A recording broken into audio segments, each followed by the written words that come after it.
ओम नमो भगवते वासुदेवाय। राधे राधे भक्तों, आज सुनेंगे बृहस्पतिवार व्रत कथा। भक्तों, बृहस्पतिवार का व्रत करने व व्रत कथा सुनने से स्त्री पुरुषों की सभी मनोकामनाएं पूर्ण होती हैं। ईश्वर से धन संपत्ति की प्राप्ति होती है और निसंतानों को पुत्र की प्राप्ति होती है। परिवार में सुख शांति व समृद्धि आती है। तो आइए अब सुनते हैं बृहस्पतिवार व्रत कथा। बहुत समय पहले की बात है। एक नगर में एक गरीब ब्राह्मण और उसकी पत्नी रहते थे। ब्राह्मण बहुत ही धार्मिक और संतोषी था, लेकिन उसकी पत्नी अत्यंत लालची और क्रोधी स्वभाव की थी।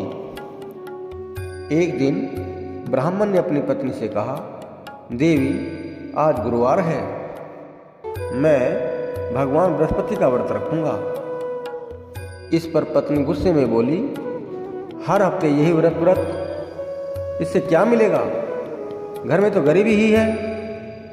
ब्राह्मण ने कहा, ईश्वर की कृपा से सब ठीक हो जाएगा, बस श्रद्धा रखो।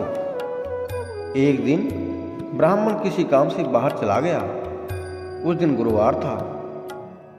यह जानते हुए कि आज गुरुवार है, ब्राह्मण की पत्नी ने घर को गोबर से पोत दिया, अपने बाल धो लिए और उसके बाद कपड़े भी धो लिए। ये सब काम करना गुरुवार को वर्जित माना गया है। तभी एक साधु महात्मा उसके द्वार पर आए। साधु ने विनम्रता से कहा, माँ, कुछ भिक्षा मिल जाएगी? पत्नी ने गुस्से में बोली, यहाँ कुछ नहीं है, आगे जाओ। साधु ने गंभीर होकर कहा, देवी, जैसा तुमने कहा है, ईश्वर करे ऐसा ही हो। तुमने आज के पवित्र दिन का अपमान किया है, इसका फल तुम्हें अवश्य मिलेगा। उस दिन के बाद घर में दरिद्रता छा गई। खाने के लिए कुछ भी नहीं बचा। हर काम बिगड़ने लगा। जहाँ पहले थोड़ा सुख था, अब वहाँ सिर्फ दुख ही दुख रह गया। जब ब्राह्मण वापस आया, पत्नी रोते हुए बोली, मुझे माफ़ कर दो, मैंने गुरुवार का अपमान किया है, सब मेरी ही गलती है। ब्राह्मण ने शांत स्वर में कहा, गलती का एहसास ही सबसे बड़ा प्रायश्चित है। अब भगवान की शरण में जाओ। अब पत्नी ने ठान लिया, मैं पूरे श्रद्धा से व्रत करूंगी।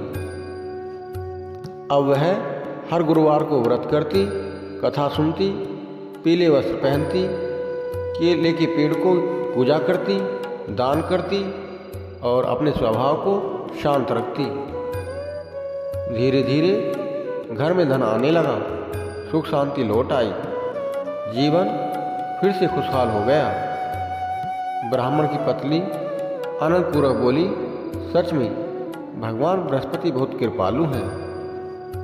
उसी नगर में एक सेठ रहता था, जिसके पास बहुत धन था, लेकिन वह दान नहीं करता था। एक दिन एक साधु उसके पास गया। साधु बोले, सेठ जी, कुछ दान दे दीजिए। सेठ ने अहंकार से कहा, मेरे पास देने के लिए कुछ नहीं है। झूठ बोलना और दान से इनकार करना दोनों ही पाप हैं। कुछ समय बाद सेठ का सारा व्यापार खत्म हो गया, वह गरीब हो गया। अब उसे समझ आ गया, धन भगवान की देन है, इसका उपयोग अच्छे कामों में करना चाहिए। फिर उसने गुरुवार का व्रत शुरू किया और धीरे धीरे उसकी स्थिति सुधर गई। जो व्यक्ति सच्चे मन से गुरुवार का व्रत करता है, उसे कभी धन और सुख की कमी नहीं होती। अहंकार और अपमान से हमेशा बचना चाहिए। भगवान बृहस्पति सदा अपने भक्तों पर कृपा करते हैं। तो प्रेम से बोलिए, बृहस्पति देव भगवान की जय।